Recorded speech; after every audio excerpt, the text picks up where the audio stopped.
bonjour à tous, je suis Corinne, Coco pour les intimes. Hello, et moi Anthony, Anto. Donc, bienvenue à vous sur notre chaîne Anco, couple mixte, vie et harmonie. On partage avec vous notre expérience de vie de couple, notre expérience en tant que couple mixte. Et surtout, pourquoi? Pour vous aider à avoir vous aussi un couple harmonieux et épanoui. Et aujourd'hui, on va parler tout ce qui concerne finalement l'argent, donc les pseudos, donc stress financier et l'égalité ou l'inégalité financière finalement dans un couple. Exactement. Alors, je sais pas vous, je sais que ce qui revenait beaucoup en fait dans les difficultés au sein du couple concernant les finances, la première partie c'était le côté justement dépenses, les désaccords qui peuvent générer du stress, peut-être une personne qui va dépenser plus que l'autre. Bon, et on sait que généralement on pense que c'est les femmes, mais pas que. Hein. Il peut aussi y avoir des hommes entre guillemets, c'est pas moi, qui ont voilà la main à la poche facile, hein, je vais dire ça comme ça de manière gentille. Money. On connaît, hein. On connaît, et ça peut peut-être éventuellement dans ce schéma-là énerver la femme qui elle est plus structurée, plus gestion de budget, et ça peut créer des désaccords. Voilà, quel que soit le scénario, peut-être d'ailleurs partagez-nous en commentaire votre scénario au niveau des finances et ce qui peut générer du stress chez vous. On en fera une discussion dans les commentaires. Mais voilà. Parce que du coup, dans un premier temps, ce qu'il faut faire, c'est vraiment établir le budget, donc noter sur un tableau Excel par exemple, ou même à l'ancienne avec un papier et un stylo, toutes les entrées et les sorties finalement, que ce soit donc pour chacun, pour monsieur et madame, et donc pour le couple, donc si vous avez plusieurs comptes, compte joint, compte commun et compte perso, tout noter, entrée et sortie déjà, pour rétablir finalement ce qui vous reste, si vous êtes en positif ou dans le rouge à la fin du mois. Donc ça, c'est vraiment déjà la base de la base pour pouvoir déjà avoir une gestion saine de l'argent du couple. Exactement. Après, ce que j'aimerais aussi mettre en avant, que vous puissiez avoir une réflexion dessus, c'est que vous venez chacun en fait dans votre couple avec un bagage et avec un rapport à l'argent qui vous est propre. Mais quand vous êtes au sein d'un couple, il faut que vous puissiez aligner en fait une relation à l'argent qui va pouvoir être bénéfique pour le couple. Parce que si chacun garde son bagage et fait un peu comme il a envie, oui mais moi j'ai envie de dépenser ça, moi c'est mon argent, je travaille, j'en fais ce que je veux. Vous voyez, il a dit non tout de suite. Hein. Donc non, bien sûr qu'il y a une partie, vous travaillez, vous profitez de votre argent dans une certaine mesure, mais l'autre mesure, il faut penser à la gestion financière du couple au global. Donc vous ne pouvez pas en fait vivre comme un célibataire au sein du couple. Donc c'est important de trouver un terrain d'entente, de trouver une harmonie, j'adore ce mot, donc vous allez beaucoup l'entendre de ma bouche, de trouver une harmonie qui fasse qu'au niveau des finances, ça matche quand même en fait pour vous deux. Okay. Sinon, ça va créer des difficultés par la suite. Essayer d'avoir une vision à moyen et long terme, parce que finalement l'adage on n'a qu'une vie, faut se faire plaisir. Finalement, ce ne sont que des plaisirs temporaires qui sont donc très court-termistes. Et finalement, en fait, les gens, s'ils ne règlent pas leur situation, si elle est bancale très clairement financièrement, mais en fait dans 5 ans, dans 10 ans, les gens seront toujours sur la même situation. Exactement. Ils détestent en plus les plaisirs temporaires. Ils détestent les plaisirs temporaires. C'est toujours la croix et la bannière pour lui faire une dépense. Mais j'adore ce côté-là. Pourquoi? Parce que nous, on a vraiment deux profils qui sont à la fois différents en termes de background. Moi, j'ai eu ma jeunesse ultra dépensière. Et en grandissant avec le temps et en me responsabilisant, j'ai toujours un côté où oui, je travaille, oui, il y a une partie où je veux faire des choses constructives avec mon argent, mais il y a aussi une partie où je veux quand même dépenser un minimum. Si je peux me le permettre, je vais me le permettre. Et je vais m'autoriser à faire cette dépense, puisque effectivement, je veux aussi pouvoir vivre le moment présent avec un certain plaisir aussi. Mais toujours dans la mesure, puisque en face, mon mari, il vit avec moi. Si je sais que ça peut créer une tension, si je sais que ça peut aller à l'encontre de ce qu'il veut, je vais pas non plus faire du forcing. Je vais pas, faire ma tête dure, comme on dit chez nous, chez les Congolais, ou voilà, moi je, se faire sortir l'ego, se mettre en avant et dire non, je fais comme je veux. De toute manière, s'il y a une dérive, je prends le porte-monnaie, c'est fini. Ça n'existe pas, ça t'inquiète seulement. Anyway, non, mais c'est super important. Et ce qui est top aussi, c'est que quand on est comme ça avec deux backgrounds financiers différents et avec deux types de profils de relations avec l'argent différents, et ben souvent, nous, c'est ce qui se passe, c'est que l'un complète l'autre. Et c'est top parce que du coup, lui, il a ce côté très terre à terre, très carré, très réfléchi, encore Voilà, plus que moi. Dans le sens où si je dois acheter quelque chose ou si j'ai envie d'acheter quelque chose, mais en fait la première question c'est est-ce que ça va concrètement m'être utile pour la suite ou c'est juste un plaisir temporaire. Et à partir de ça, si c'est temporaire, bien sûr je peux me faire plaisir, mais souvent je vais pas l'acheter. Donc réfléchir à 2 fois avant de penser. Lui, c'est même pas 2, c'est à 3, 4. Ouais, bien sûr, bien sûr. Pour te donner un exemple, c'est s'il veut acheter par exemple, je sais plus qu'est-ce que tu as voulu acheter la dernière fois, c'était ta liseuse. Il en a parlé une fois.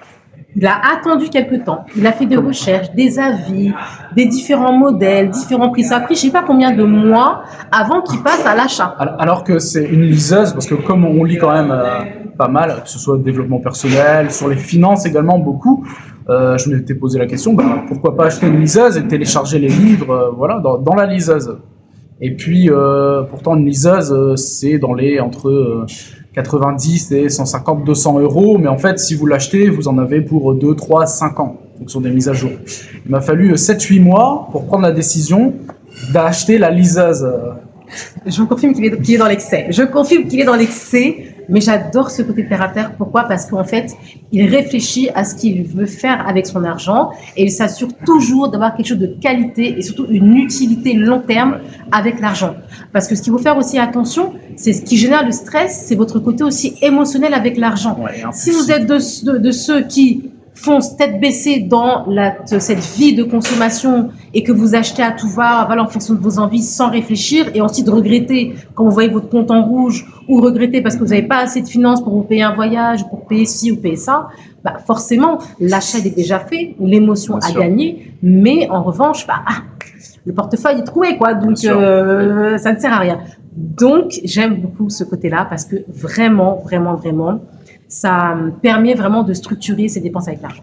Voilà. Et du coup, l'autre point qu'on voulait aborder avec vous par rapport à justement toute cette gestion des finances au sein du couple, ce qui est aussi important de voir, c'est que il y a cette, j'ai envie de dire, cette conception du couple où oui, c'est le monsieur qui travaille qui doit ramener plus d'argent à table. Ça, c'est la société actuelle, et depuis toujours même, et peut-être aussi africaine, asiatique et occidentale, fasse en sorte finalement que ce soit l'homme qui ramène l'argent en permanence à la maison, ou alors d'avoir le plus gros salaire pour faire subvenir les besoins de la famille, mais au bout d'un moment, je pense qu'il ne faut pas y avoir d'ego, surtout pour le couple finalement, pour que ce soit sain. Pas de guerre d'ego par rapport à ça. Et moi personnellement, si Coco gagne beaucoup plus que moi, ça me dérange aucunement, parce que je sais qu'en plus de ça, dans tous les cas, l'argent, par rapport à ce qu'on disait tout à l'heure, l'argent est important dans le sens où ça vous fait construire également des choses. Donc vous vous fixez des objectifs. Par exemple, dans l'investissement, vous pouvez, si par exemple vous voulez acheter un terrain au pays, eh bien, en faisant ce qu'on a dit tout à l'heure par rapport à la budgétisation, eh bien, ça vous permet finalement d'avoir un projet commun et donc continuer à construire votre couple. Exactement. Donc moi vraiment je vous invite à faire attention à ça, c'est-à-dire qu'aujourd'hui on est vraiment dans une dynamique où, je ne vais pas dire qu'il n'y a pas de genre quand on parle d'argent, je ne vais pas aller jusque-là, mais il va aussi y avoir différentes situations, différentes périodes, différents stades dans votre couple. Et peut-être qu'à une période, l'un va ramener plus d'argent que l'autre, peut-être que ça va être l'autre, enfin voilà. Et on ne peut pas non plus attendre 100% de l'homme, et on ne peut pas non plus compter que sur l'homme. Donc moi je suis, autant on est tous les deux hyper, il aime bien dire lui il est mal alpha, moi je suis aussi une alpha, mais j'ai pas de complexe par rapport à ça. C'est-à-dire que je vais pas laisser 100% de Anthony tout gérer, ok. Mais en revanche, quand il gère des choses parce qu'il a une capacité financière plus que moi sur un moment donné ou pour un projet donné, on vous donnera des exemples dans d'autres vidéos, par exemple pour le projet immobilier, l'apport, etc. Et en fait, je suis tranquille avec ça. Je suis pas en difficulté, je me sens pas mal, je me sens pas, voilà, enfin, je sais pas, je me laisse en fait faire son rôle. Ouais, et il y a une chose très très importante que je voudrais rajouter, c'est qu'aussi dans les couples, souvent, comme à l'ancienne, comme les anciennes générations, en fait, souvent c'est la femme qui gère, donc le mari ramène le cash à la maison et c'est la femme qui gère tout, en fait, les comptes. Mais en fait, c'est pas comme ça que ça se passe. Chacun devrait avoir son ou ses comptes perso Yes. et vous devez également avoir un ou deux comptes en commun. Ça, Exactement. c'est clairement également la base à mettre. Et que tous les deux mettent les nez dans les comptes. Parce que je peux vous Exactement. dire que j'ai travaillé en banque et j'ai vu des clientes appeler ou des clients, oui, mon mari est décédé, c'est lui qui gérait tout, donc là j'ai un peu voir quelle est la situation, etc. Vous ne pouvez pas vous réveiller un matin et découvrir ce qui se passe sur vos comptes. Vous ne pouvez pas vous réveiller un matin et apprendre des situations, le mari a fait telle dette, a fait telle situation, ou la femme, hein, ça existe aussi, c'est pas possible. Chacun doit être, en fait le couple, vous êtes à deux. Vous pouvez pas laisser, en fait, et surtout les finances. Votre couple est basé sur les finances. Comment vous voulez vivre, en fait? C'est très important. Clairement, on vit pas d'amour et d'eau fraîche. Hein.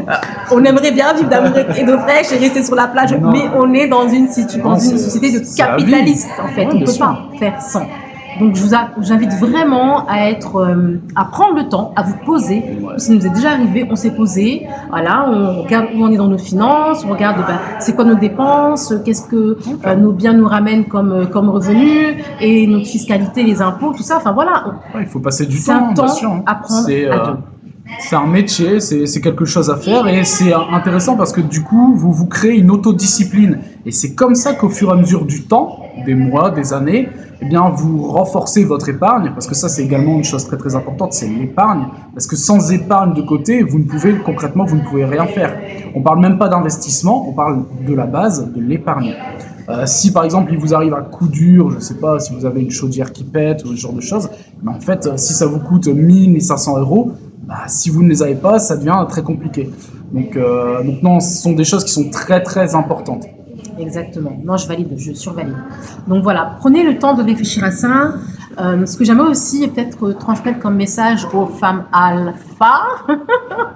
Vous savez, ces femmes-là qui veulent tout contrôler, qui veulent, voilà, et à raison d'une certaine manière, parce que si vous êtes comme moi, voilà, moi j'ai une grosse part de contrôle parce que, bah voilà, dans mon passé, je sais que je peux compter que sur moi-même, j'avais pas forcément des figures d'hommes ou de relations qui me faisaient me sentir en sécurité, me faisaient me sentir que oui, je peux compter sur lui, je peux me reposer sur lui, et de ce fait, il fallait que je sois capable de m'autogérer par moi-même, et de toute façon, je ne pouvais pas faire autrement.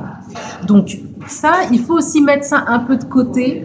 Une fois, bien sûr, vous avez trouvé le partenaire. Après, pour certaines personnes, c'est même pas les expériences passées, ça peut être aussi... c'est comme ça, c'est dans la nature. Oui, mais il y a quand même ça vient pas de nulle part. Soit c'est dans la nature, ça vient de l'expérience vécue avec les parents, ça vient de l'enfance, des choses comme ça. Et quand on arrive avec cette manière d'être dans un couple, bah, c'est quelque chose déjà sur lequel il faut travailler. Il faut pouvoir laisser la place à l'homme. S'il veut gérer des choses, de le laisser gérer. Moi, je suis tout à fait OK avec ça.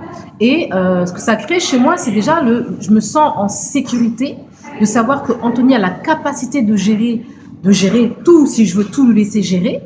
Et ça me donne aussi une motivation de me dire, OK, comme il a la capacité de tout gérer, de pouvoir gérer financièrement, moi aussi, je vais avoir le niveau financier pour pouvoir aussi être un soutien pour lui. Et voilà, et s'il y a besoin, c'est moi qui gère telle ou telle chose et je me sens en phase avec ça. Et puis quand on arrive on va dire à ce niveau-là où on a de l'épargne de côté et peut-être plus par la suite, en fait, c'est un luxe de se dire que, eh bien, vous avez une certaine sécurité, surtout dans la situation actuelle depuis quelques années maintenant, avec toute la vie en général qui augmente.